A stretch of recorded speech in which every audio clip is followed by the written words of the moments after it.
Delegate Williams. We'll go with Delegate Williams on behalf of the Prince George's County delegation. House Bill 441, Speed Monitoring Systems, Maryland Route 210, penalties. Go ahead when you're ready. All right. Good afternoon, Chair Corman, Vice Chair Guyton, and members of the Environment and Transportation Committee. I am Delegate Nicole Williams, testifying in favor of House Bill 441, known as the Prince George's County Speed Monitoring Systems Maryland Route 210 Penalties Bill. This bill authorizes, under certain circumstances, that the Motor Vehicles Administration suspend the registration of motor vehicles involved in violations recorded by speed monitoring system placed on Maryland Route 210 in Prince George's County. Maryland Route 210, also known as Indian Head Highway, is a 20-mile stretch of divided road that runs through Prince George's County and connects Indian Head to Forest Heights. It is often referred to, unfortunately, as the road of death and one of the most dangerous roads in the state of Maryland due to the high number of fatal speed-related accidents reported each year. This legislation aims to increase the consequences of speeding by allowing the MVA to suspend a vehicle's registration if the driver fails to pay a contested or fails to pay or contest a speed camera ticket. This legislation focuses on drivers who accumulate multiple unpaid speed camera violations or substantial unpaid penalties. By increasing the penalty, this bill will deter reckless driving, reduce preventable crashes, and enhance the safety of all motorists and pedestrians who rely on this highway. And for these reasons, I urge the committee to give a favorable report to House Bill 441. Thank you very much. We have a question from Delegate Foley. Thank you, Mr. Chair. Thank you, Delegate, for bringing this bill.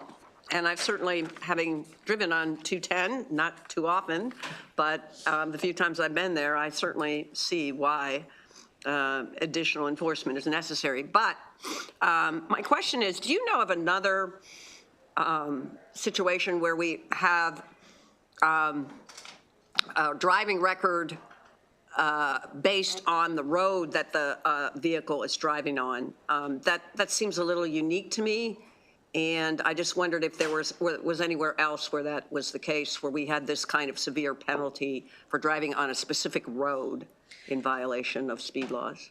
Yes. I'm not certain if there are any other specific roads that we targeted in this way, but I do know, as I was stated before, that this road is one of the most, has the highest number of fatalities than any other state road in the state, unfortunately.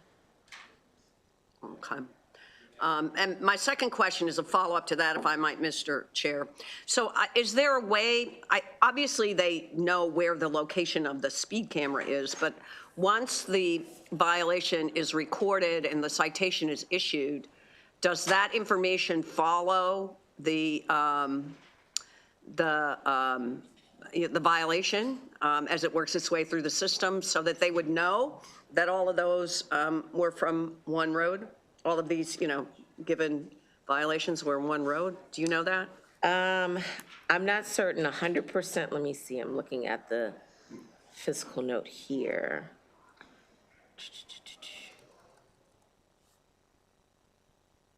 Yeah, I would have to get back to you, Delegate, just on the answer on that question, if MVA tracks the location of the penalties. I mean, I'm sure, I know when the person gets it in the mail, it indicates where, the road that they were driving and everything else. So. Okay, thank you. I would appreciate that information. Thank you. Delegate Morgan. Thank you, Mr. Chair. Delegate, thank you for bringing the bill forward.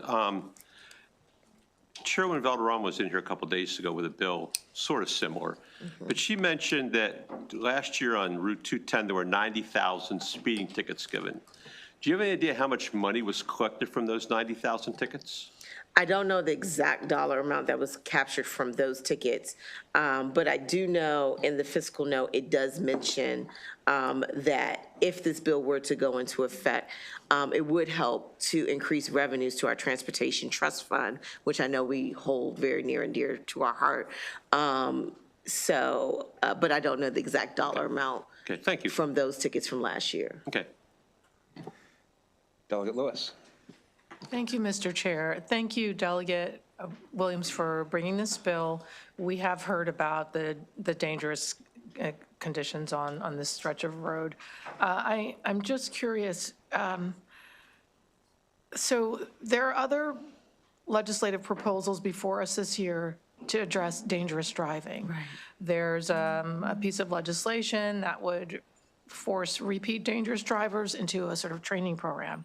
We actually passed legislation, I think it was Delegate Allen's bill, that will that will set up a pilot that will require repeat dangerous drivers to use what's referred to as a speed governor, that's a speed control in the car. Do you think those other, so we're trying to really get our arms around this issue. It's persistent, it's pervasive. Do you think those other bills might address the issues you have on this road, this stretch of Highway 210? Or do you really feel that this extra action is needed? Because the violators are particularly bad on this stretch. Yeah, no, I think those measures are super helpful in trying to deter the fatalities and the speeding that we see along 210. But we feel like because the behavior has been so egregious that we just are requesting this additional measure.